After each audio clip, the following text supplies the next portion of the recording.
YouTubesters. So hopefully I can get this video recorded fully before my roommate gets here. I'm not sure exactly how much time I have. I may have to turn this into a, you know, voiceover video later, which you probably won't notice if I'm uploading it at that point. Or by the time I upload it, I mean.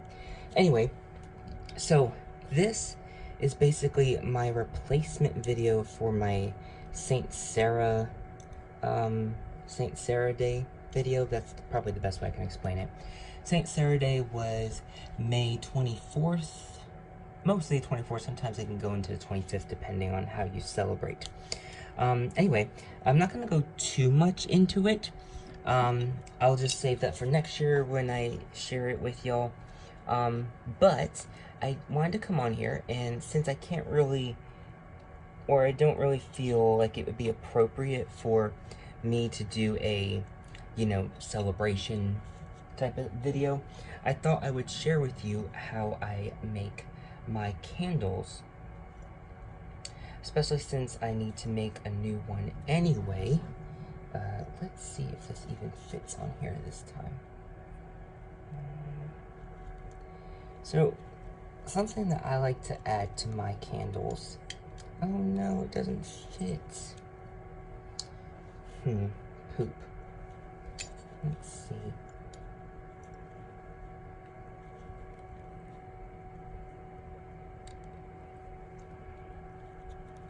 I was trying to add this, like, knotted hemp cord, rosary-esque type of deal. And I had it on my old one. Which y'all remember from, if those of you got to watch it, you may remember that from my Saint Sarah Day video. But unfortunately they get deleted. Now I just lost my poker. Okay, so what basically I'm gonna do is I finally got my big black candle. This one was a 7-day black candle, and I'm gonna try and see if I can save this label and just move the same label onto the, there we go, onto here. I hope that made sense.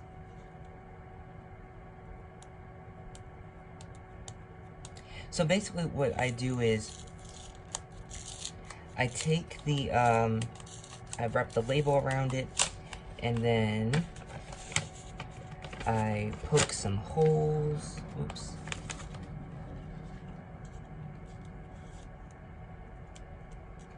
I got a little messed up, but it's okay. I don't read the prayer anyway. So let's just wrap that around here.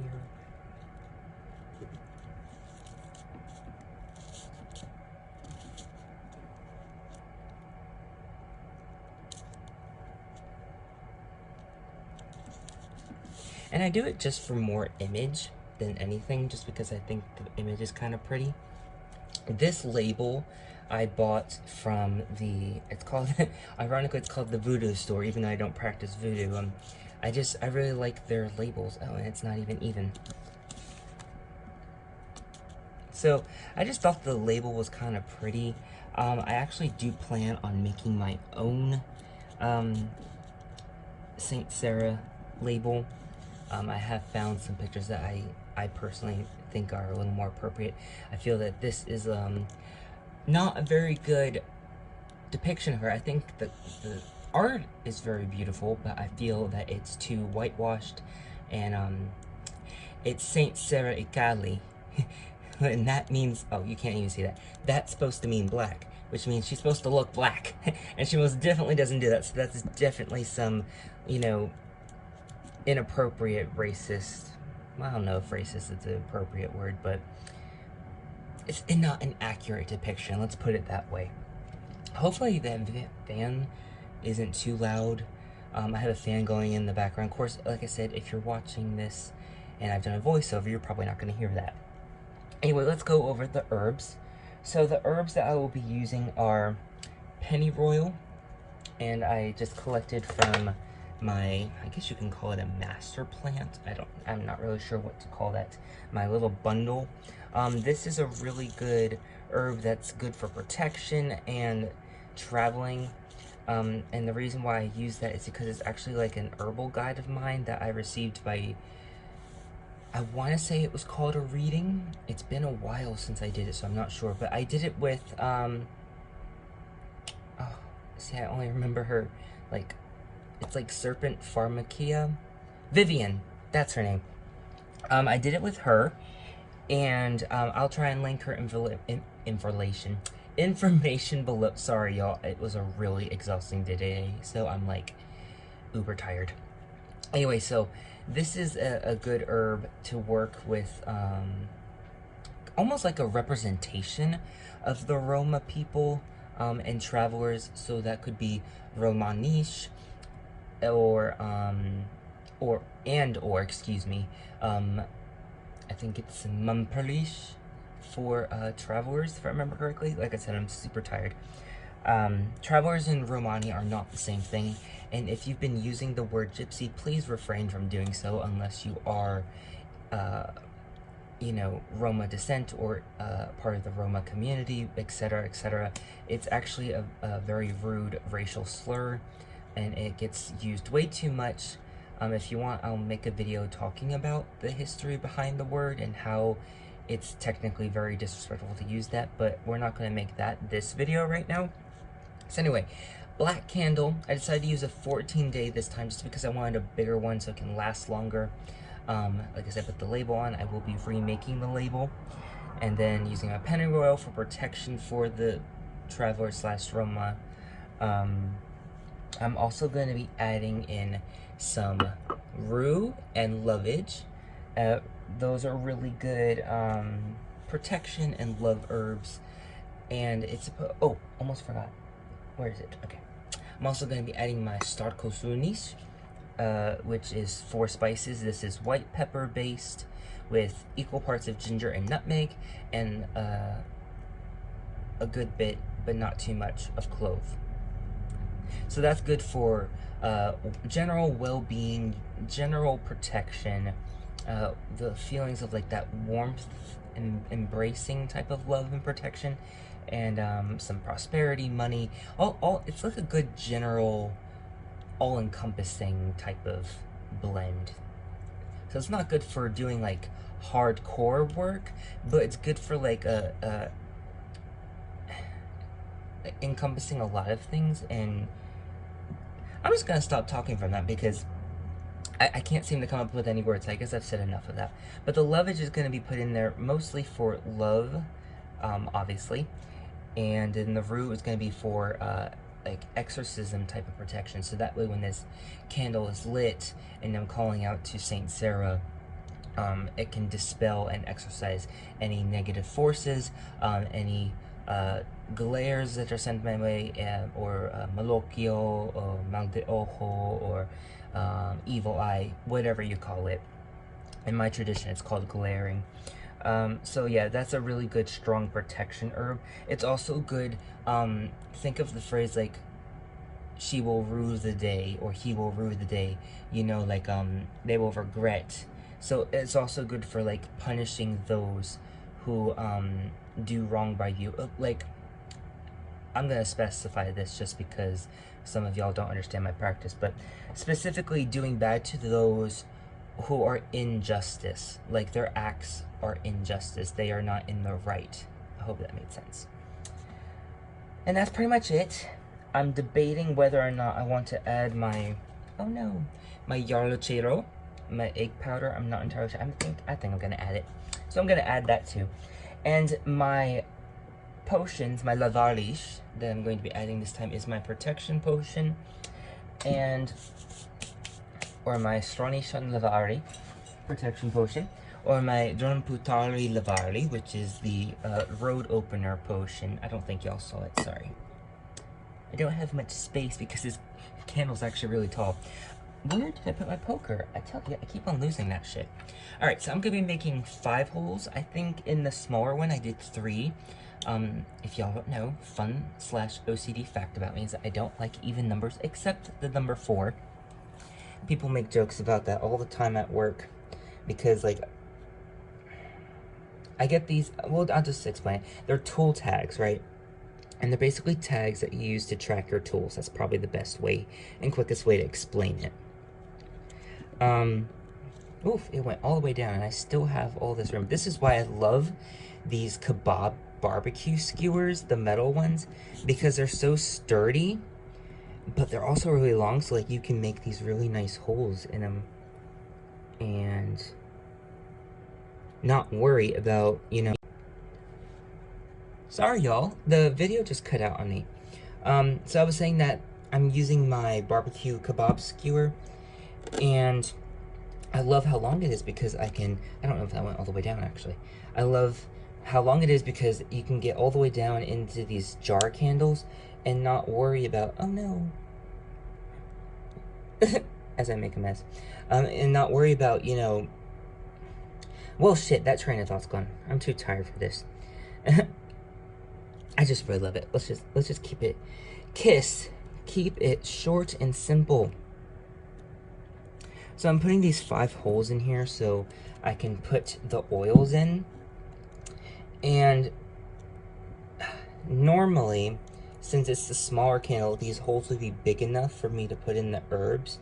But I'm just gonna actually sprinkle it around the top of the candle and hope that it's not too much. And hopefully you heard me when I said that I'm doing 5 holes this time.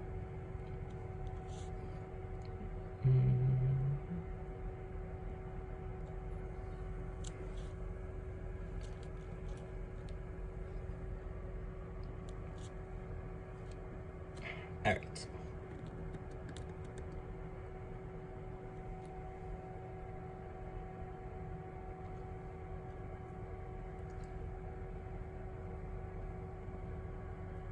Alrighty.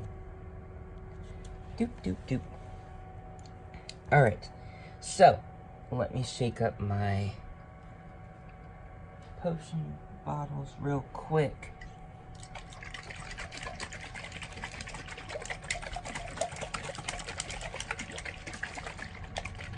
Oh, I'm sorry, y'all. It keeps on cutting out on me. I must be running out of space. So, I just added in the, Star Kozunis, the lovage, and the roux, and the pennyroyal. And now I just added in my yarrow chero.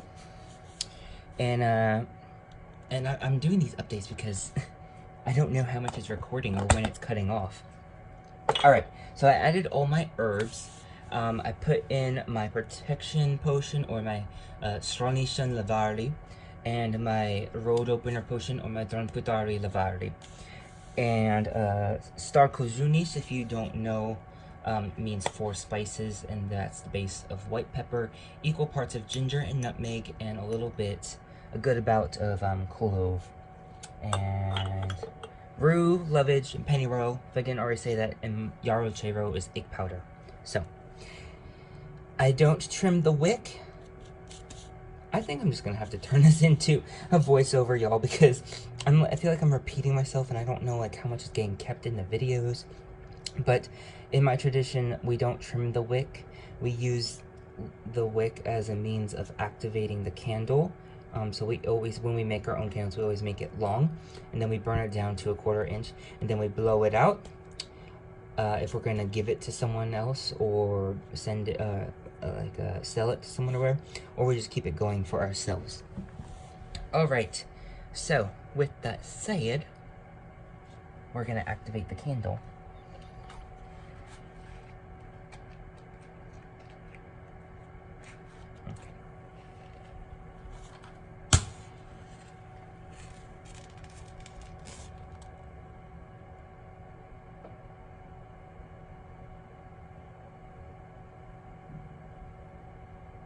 Okay, there we go.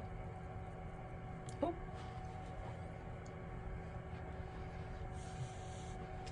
And this part I will keep private. Basically, I'm just gonna be saying some words, calling Saint Sarah here, having her bless herself and put herself into this candle, so that way every time it's lit, she is present and aiding in the works or protecting the space and myself.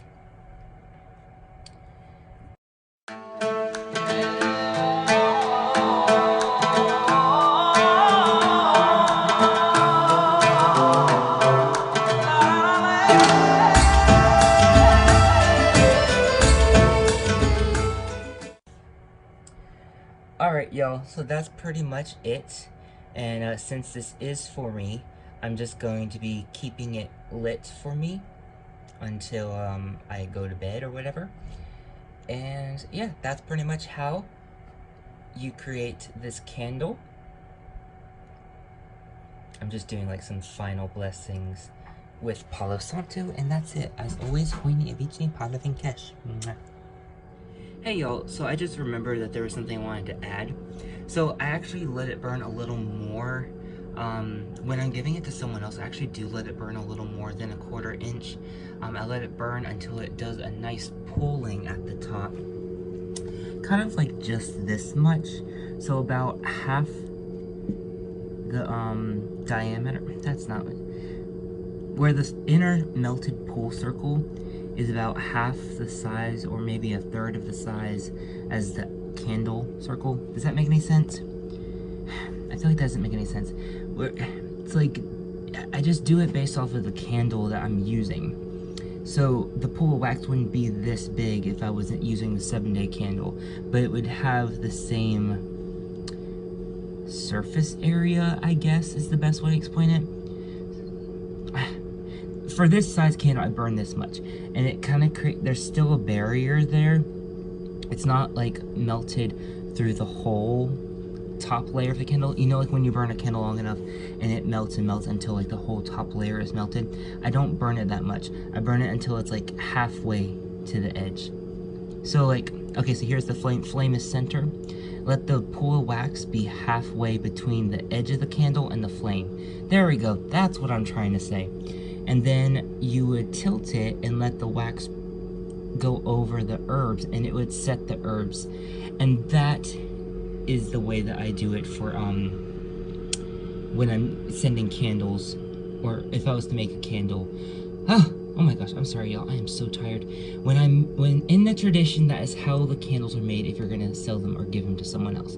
After you had poured the wax or let the wax spill over the herbs, then you would blow out the candle, because you're not trying to use up their candle wax and burn away their candle. You're just trying to melt enough wax and use that flame to activate the candle. That's all that's going on. So I hope that made sense. As always,